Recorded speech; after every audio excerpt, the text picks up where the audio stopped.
Hello everyone, this is Junix TV and welcome to my channel. So today guys, tuturuan ko kayo kung paano mag-install ng Microsoft Office 2016 sa inyong personal computer or inyong personal laptop. Okay, and if you happen to be here, don't forget to like and subscribe also to my channel para maging updated ka sa ating mga latest updates.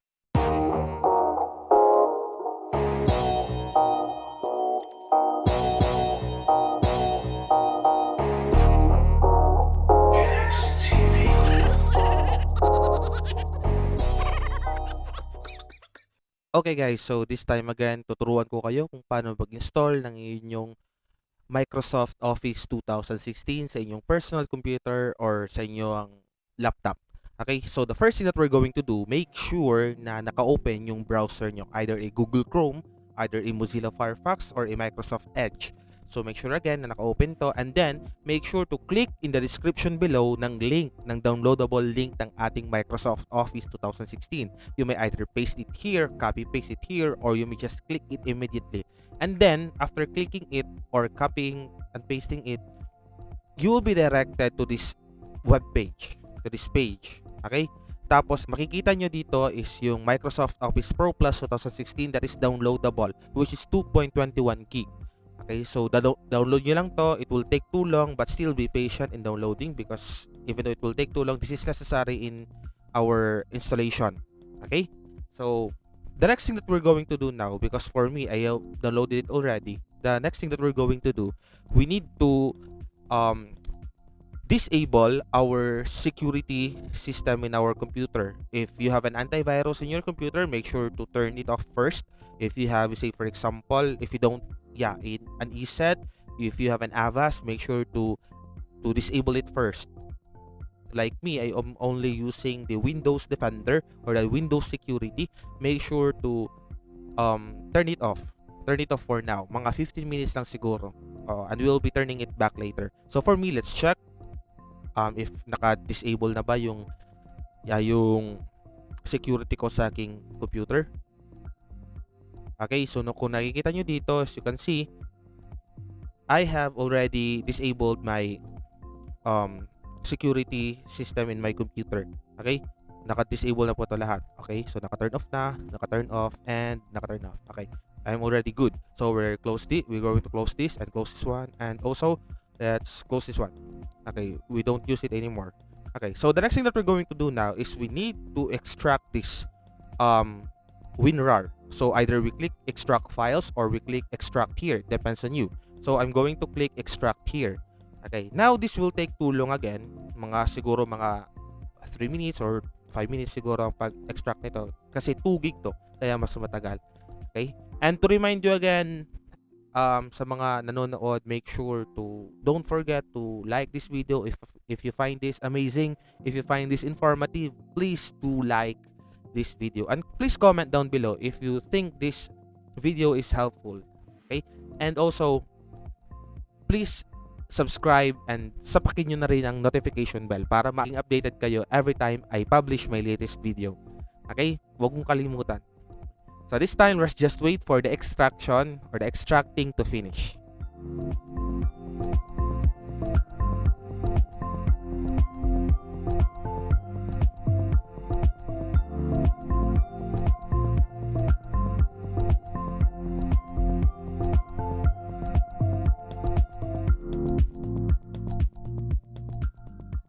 So makikita nyo itong pop-up na to, sinasabi nito nga yung file daw na na-extract natin is corrupted.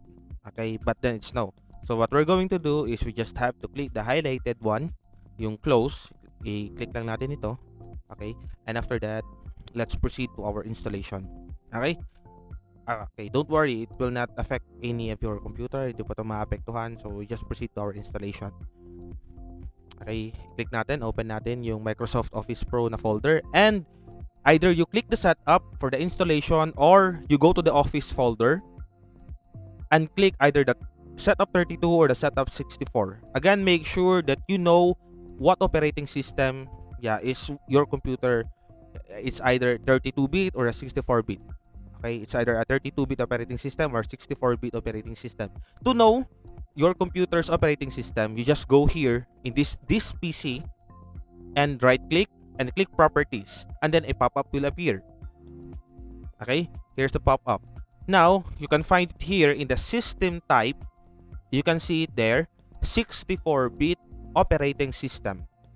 Okay, and 64 base processor. Okay, so my computer is 64-bit, so I'm going to install the setup 64, and the installation will start.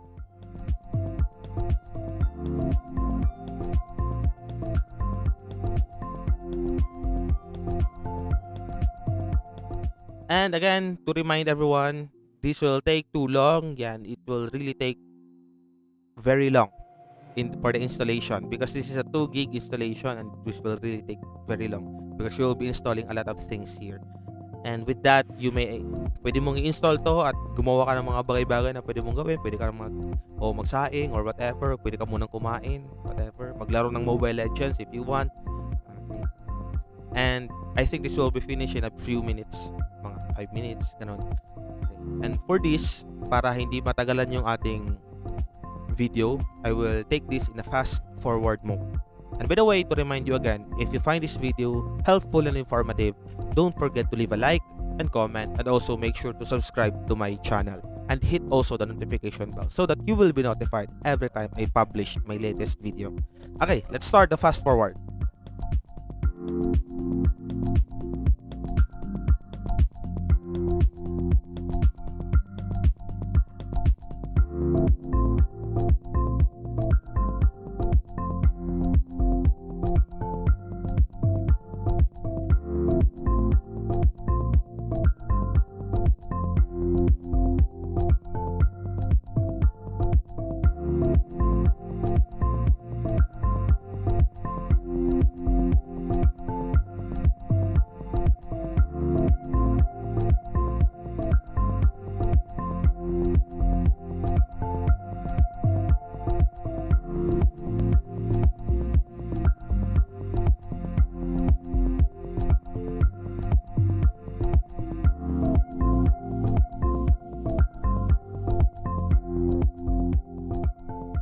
Okay guys, so nakikita niyo ngayon, ito na. You are all set. Office is installed now. Click start, all apps, and close. Okay? We have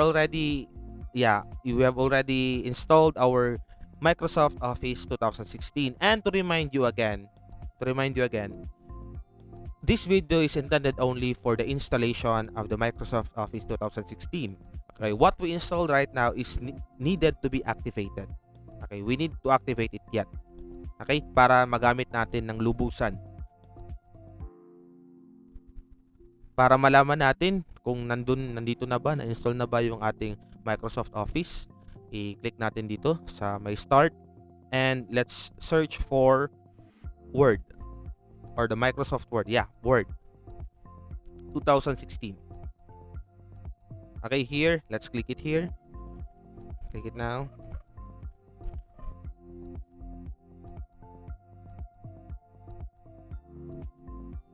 We now have also the Excel, and we also have the OneDrive, I think it's part, and OneNote, Outlook, and we also have the PowerPoint Publisher and Skype for Business we also have, and lastly, let's not forget the Word 2016.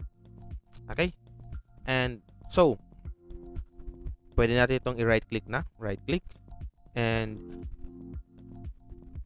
copy or send to desktop. Okay, and also let's try to use also the PowerPoint. Right click and send to again to desktop to create shortcut. And let's close this one, and there we can find the 2 applications that's part of the Microsoft Offices. Now let's try to open the Word 2016. Okay, you may click and enter, or you may right click and open, depends on you. You may double click, depends on you.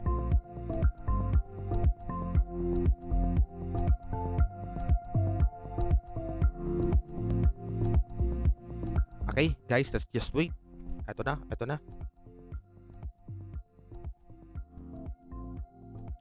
And okay, medyo matalagal lang pag-process ng aking computer, pero that's it already.